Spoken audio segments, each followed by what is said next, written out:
Hello everyone, welcome back to the channel and Alphabet Squadron. I know this review is very late. As I mentioned on Twitter earlier this week, the reason why it is so late is because I read it physically, the physical book. I actually have the book right here, right here. I read the physical book, and I thought it was my favorite Star Wars book, period. Legends, canon, any of it. But I wanted to make sure that that was correct. So I listened to the audiobook. Yeah, still my favorite book. So, okay, well, I'll read the print version again.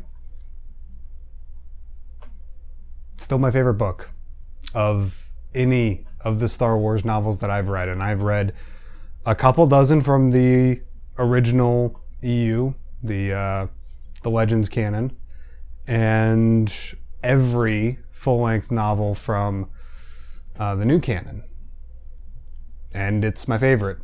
I could end the review right there. There is one thing that I think is important for people, depending on your tastes, is do you want lore and story, or do you want characters? I'm a character guy. The story, in my opinion, should always supersede and serve what anything in sacrifice all of it in order to get character growth. In my opinion, I'm always been just a character-driven person. Lore is fun and trivia contests are fun, but for me, that's just like the political, like the heavy-duty political stuff is interesting to me, but it's not necessary. And I mean, this takes place just after Return of the Jedi, before the Battle of Jakku, basically just after Operation Cinder, if you've played Battlefront 2 or read the Aftermath books or any of the post-Return of the Jedi stuff, really. And it doesn't really provide anything new to the understanding of the galaxy as a whole, with the exception of a slight political plot line with the intelligence guy, Aiden, where he's talking about the reason why he's putting together this squad and everything like that. Just as a heads up, this is going to be a non-spoiler review, and I'm not going to do a spoiler review because there's only one really massive spoiler in this book, but it does pertain, and it hints that this is going to be a spoiler. I'm just not going to give you the spoiler. It's a building tension throughout the book, revolving around a certain character, and that being the lead character, Erica Quell. I love Erica Quell. She is such a fascinating new look at something that they've kind of been dancing around, especially with the novels, for a long time. She's a fascinating new look at how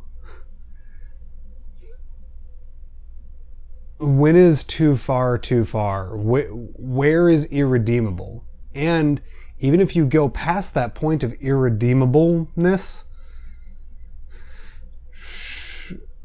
should you pay for what you did? Will you pay for what you did?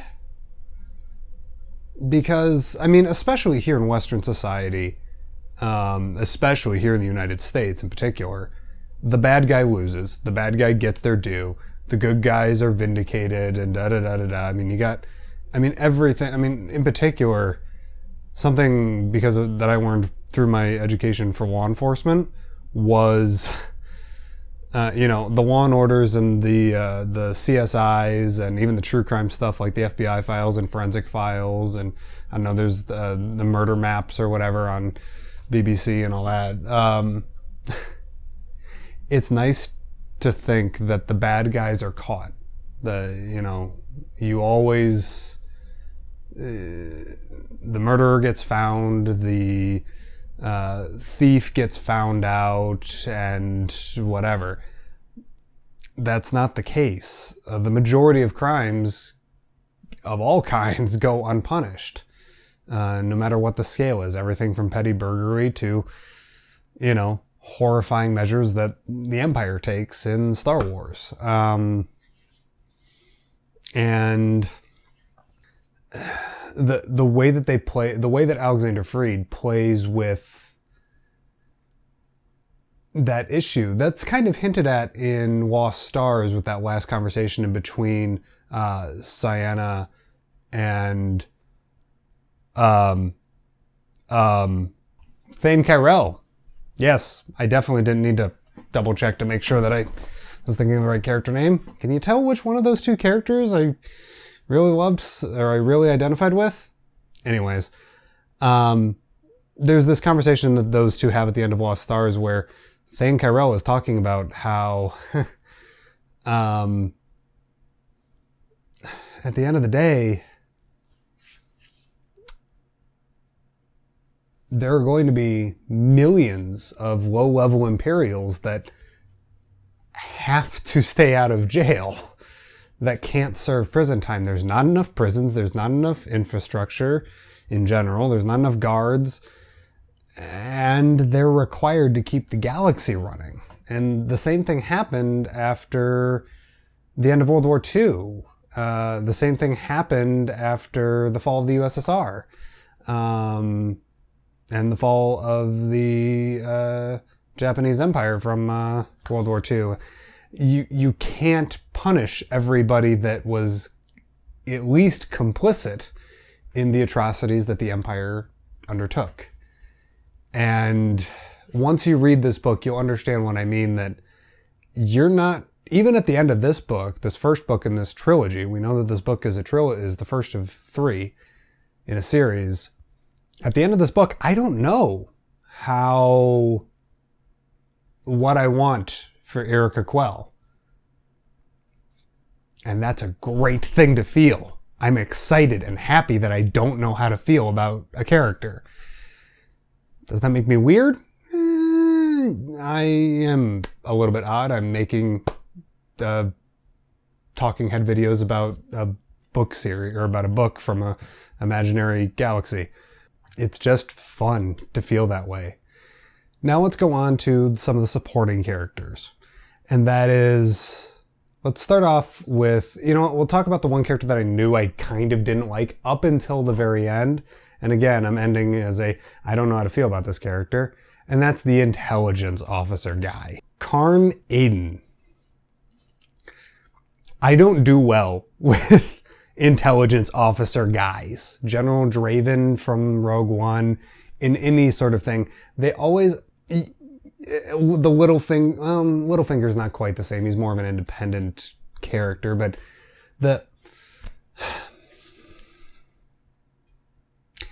here is the analogy that my brain came up with. Whether or not it's a good one is a different story, and I'll leave that up to your judgment. But if you work in any sort of service industry, or you work for a big corporation at all, in retail and food service, you've got the, workers and then shift managers and then maybe a restaurant manager or store manager or, your department head or whatever. And then you got the guy one step above that, the district manager that has like 3 or 4 or 5 or 10 stores, or restaurants, or the guy that oversees the entire shift in the warehouse, or the guy that the lieutenant or captain that went to college for this and has zero understanding or knowledge of what the actual job entails and makes demands based off of what's in a book or what's in their what's in their 3-ringed binder. Their, 5-subject 3-ring binder of notes and protocols and whatever. And they always remind me of that person. And I know that, like I said, you're not supposed to like those types of characters necessarily, the meddling intelligence officer. But I don't like them in the wrong way. Because I can't break that association in my head. With that being said, I do appreciate some of the revelations that happen in the 3rd act of this book regarding his character. One specific revelation in particular, we get to know his exact background and Maybe not necessarily his motivations exactly, because I still get the feeling that he has ulterior motives other than just proving something to New Republic or to the New Republic politicians and stuff. I like him much better after that revelation. And I still am not quite sure what his ulterior motive is, but I'm thinking he might have one, or a deeper meaning behind his motive. And then we have Chase Nachadek, who is the B-Wing pilot for Alphabet Squadron. And these are more 4 supporting characters. The rest of the Alphabet Squadron.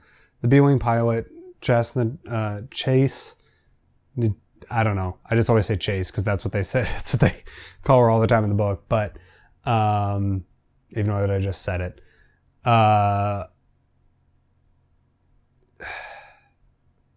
She's a fun character, but she doesn't have quite as much.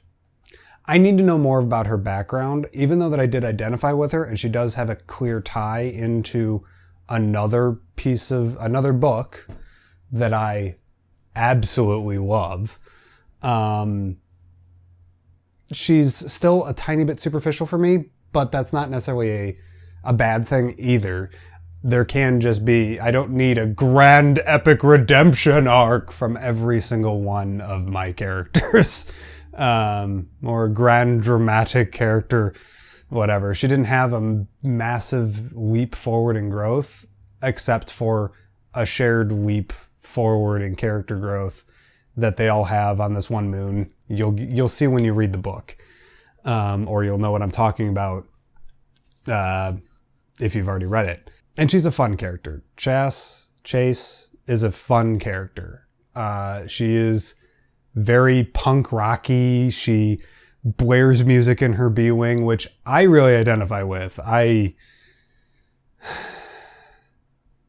If there ever was an X-Wing, I would immediately crash it by flying way too fast through a cityscape while blaring some form of metal, or maybe some 80s pop something or another, because there's just something that clicks with going fast and listening to music. And for me at least, and I absolutely adore it. And there's even been a few Spotify playlists that people have done of what's Chase's what's Chase's flying playlist or combat playlist. And actually, I'll link down and below. I've got one that's called Unsafe Driving, which is kind of mine that already existed. It does have Star Wars music, so it's not quite that, but I'll link to that in the description below, my Spotify playlist that I've got put together for when I'm driving.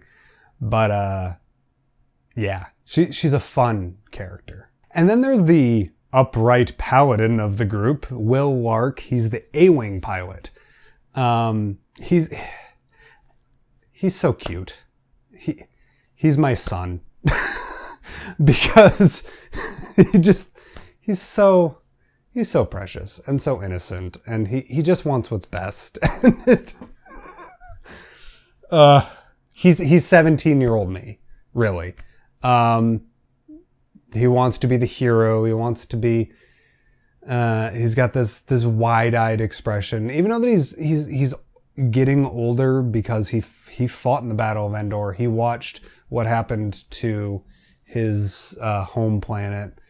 And he is very homesick and everything like that, but he's very young and very naive and very lawful good, and he's precious in the best way possible, at least for me. Then there's Nath Ton, who is not young and kind and innocent in the least. Nath Ton is the Y-Wing pilot, and he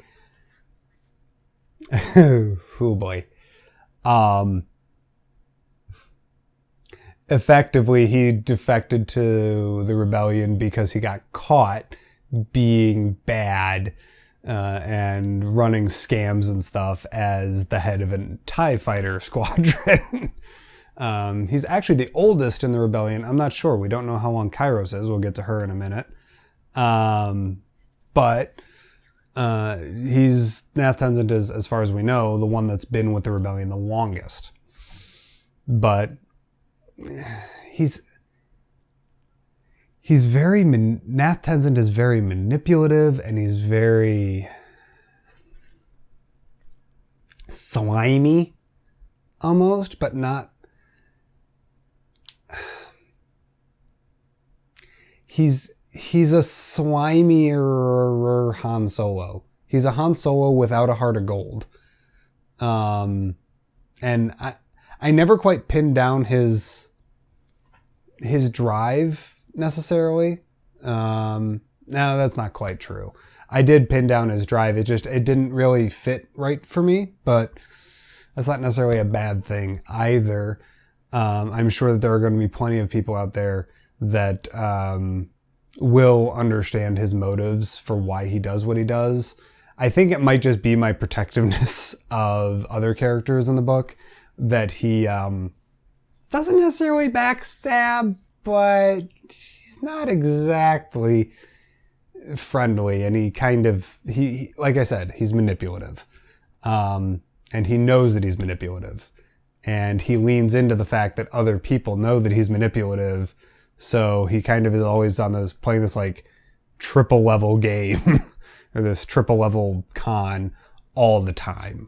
And then we're on to the U-Wing pilot, Kairos, who I believe is did exactly the job that Alexander Freed wanted to do.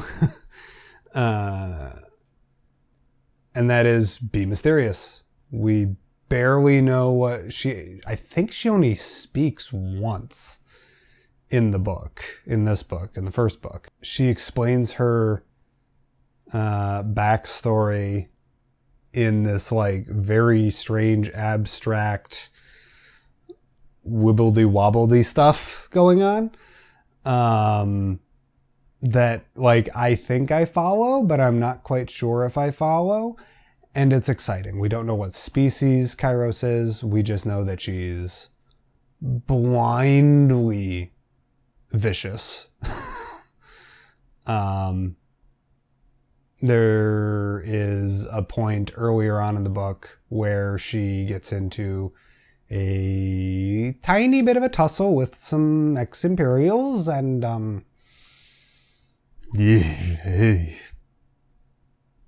and that's a good thing, because I've got a feeling that Alexander Freed has got her character as she's kind of a back burner character. She's going to play I'm guessing, speculation, put our speculate responsibly hats on.